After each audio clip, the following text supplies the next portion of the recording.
There was a period in the Premier League where the question wasn't who's your striker. The real question was, how many goals can your wingers score?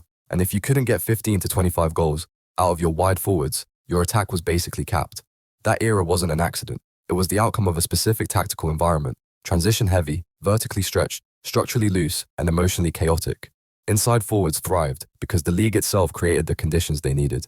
But the Premier League in 2026 is not the Premier League of 2016 to 2020. It is a different tactical climate, and roles always adapt to climate. To understand why inside forwards are fading, you first have to define what an inside forward actually is in tactical terms, because people throw the term around like it just means a winger on the opposite foot. An inside forward isn't just a winger who cuts inside and shoots. It's a wide attacker whose default relationship with the pitch is diagonal and vertical. Their aim is not to stretch the pitch first, it's to invade central zones, arrive in the box like a striker, and become a scoring weapon who simply begins their movement from a wide starting position.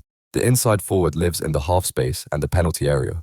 The traditional winger lives on the touchline and the byline, and that distinction matters because what the Premier League has done over the last several seasons is quietly redesign the attacking job description for wide players. The first big reason this happened is the one nobody wants to say out loud because it sounds like a buzzword, but it's the truth. The league shifted toward control as the primary virtue. Possession football used to be framed as aesthetic. Now it's defensive strategy. Elite teams don't just keep the ball to attack. They keep it to prevent the opponent from ever accessing the type of game state where transitions become constant coin flips. That's why you're seeing more teams monopolize the match with slow, rehearsed possession. And it's why you're also seeing league-wide conversations around directness, long balls, and set-piece reliance as a counter-trend to that control battle. And once control becomes the primary virtue, the inside forward naturally becomes a less central figure, because inside forwards are transition predators. They feast when the game becomes stretched and uncertain. They are, by nature, a role that carries risk. In the high inside forward era, think Klopp's peak Liverpool, early Arteta, City in certain phases, the game was often played in bigger spaces. The ball moved forward faster, attacks were more direct, and crucially, defensive structures were more frequently compromised. When defensive structures are compromised, inside forwards become devastating because they don't need to create so much as they need to arrive. They appear at the far post. They attack the blind side. They sprint into that gap between fullback and centre-back as the line is running toward its own goal. But modern Premier League football has become increasingly hostile to those moments.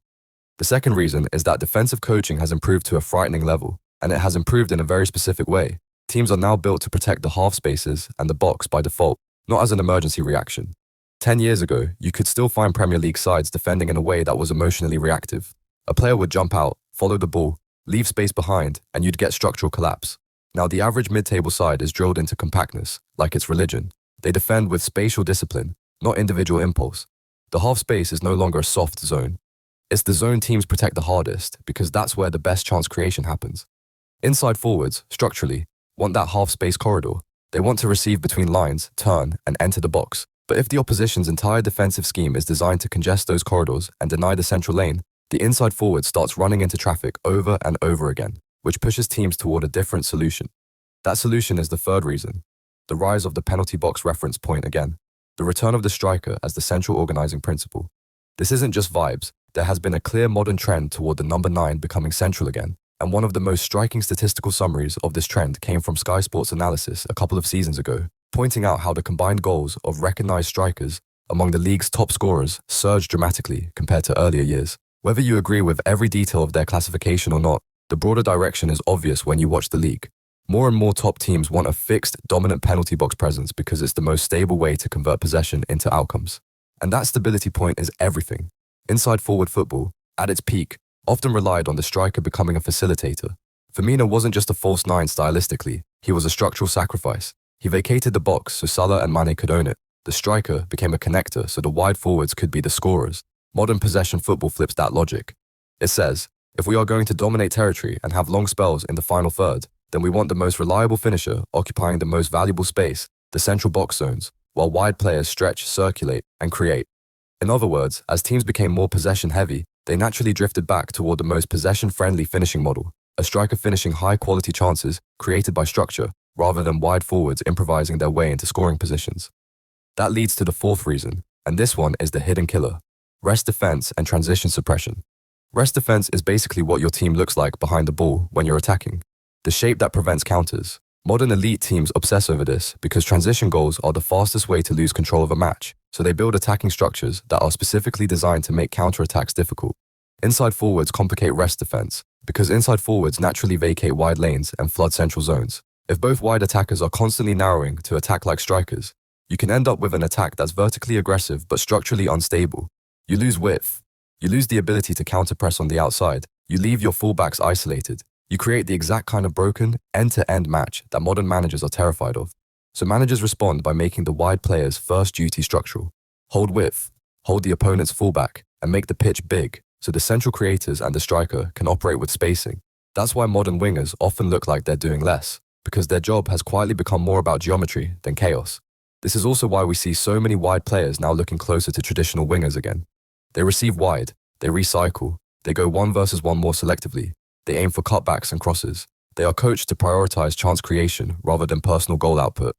Now let's go even deeper, because the fifth reason is analytics, and it matters more than most fans realize. Modern recruitment and coaching is heavily influenced by chance quality models, and one of the most consistently repeated findings across football analytics is that speculative crossing is low value, while central box chances, especially cutbacks and close-range finishing, are high value.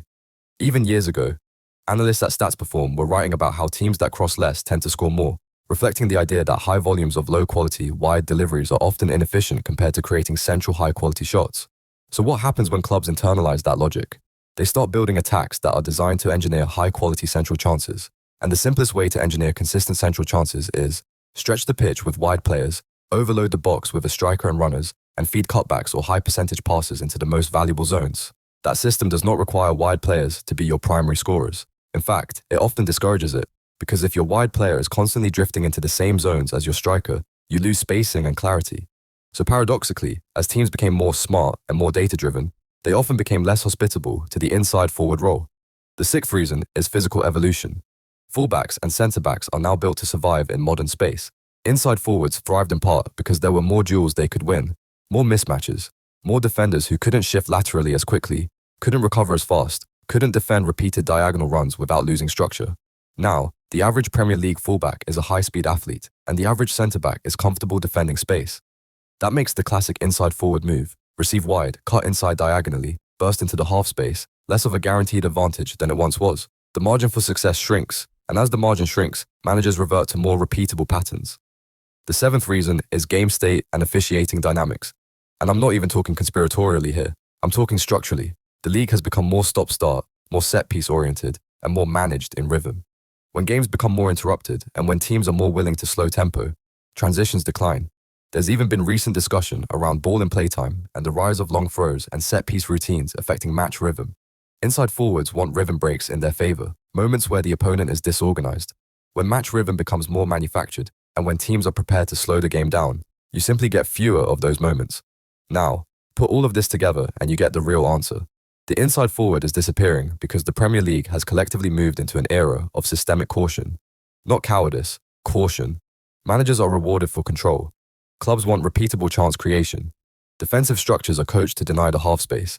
Rest defense is treated like sacred law. Strikers provide clarity, predictability, and penalty box certainty.